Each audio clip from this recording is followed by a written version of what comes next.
Buffet খাওয়া কি আসলে লাভ না loss?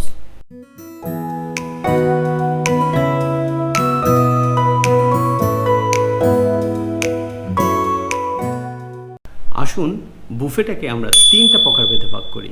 First, family get together. Second, friends get together. Third, official purpose.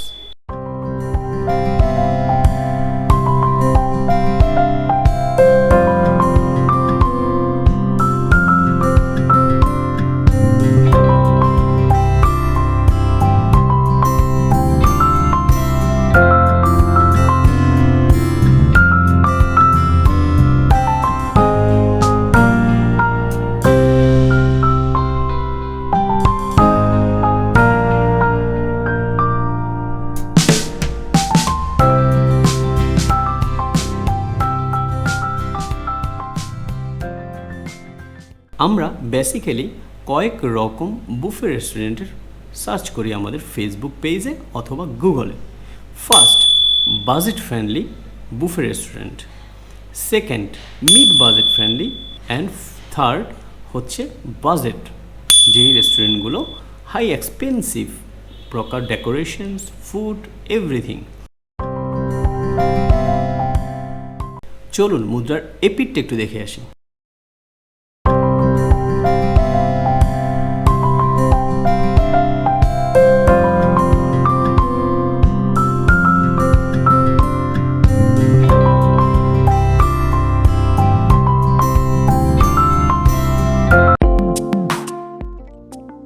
বুফেতে রন্ধন প্রণালীর একটি গলে যাওয়া পাত্র রয়েছে যা অতিথিদের বিভিন্ন সংস্কৃতির বিভিন্ন খাবারের স্বাদ দিতে দেয়।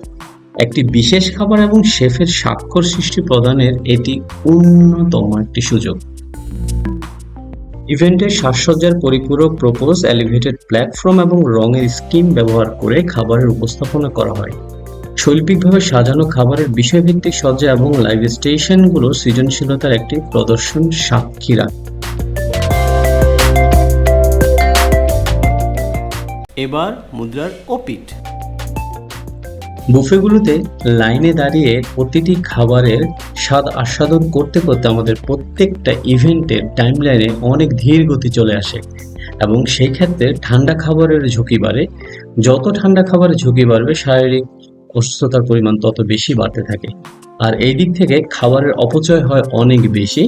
পরিমাণের বাহিরেও আমরা খুব এক্সাইটমেন্টে অনেকগুলো খাবার নেই, যেগুলো শেষ করা আসলে সময় মতো সম্ভব হয়ে ওঠে না। অন্যদিকে বুফে রেস্টুরেন্টের মালিকগণের প্রাইজের অনেক নিম্নতার কারণে তাদের লাভের পরিমাণও কম। আবার সব রকম খাওয়ার গুণগত মান এবং উষ্ণতা ঠিক রাখতে মালিকদেরকে অনেক ভোগান্তি পোহাতে হয়।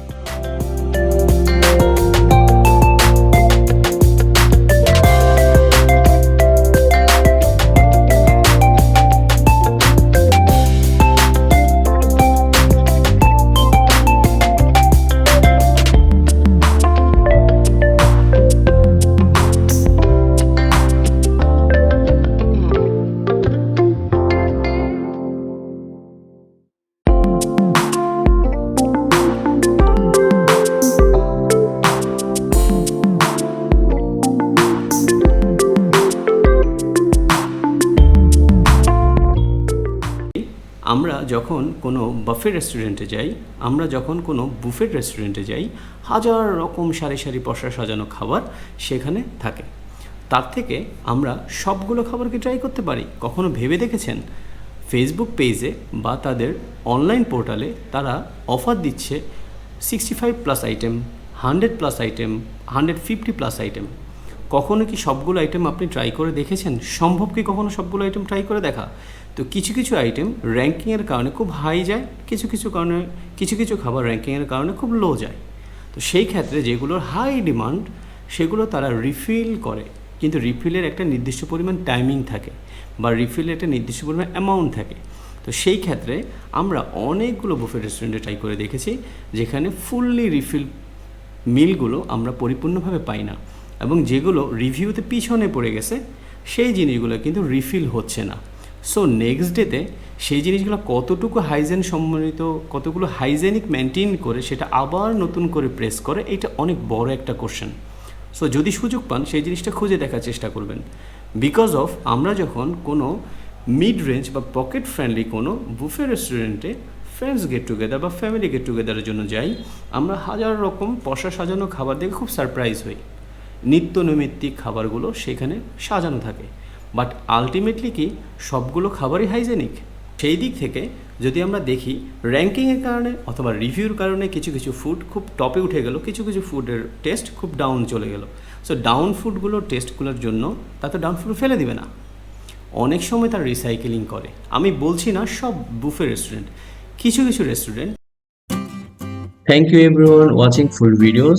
সো দেখা হচ্ছে নতুন কোনো ব্র্যান্ড নিউ ব্লগে, নতুন কোনো তথ্য, নতুন কোনো বিষয় নিয়ে।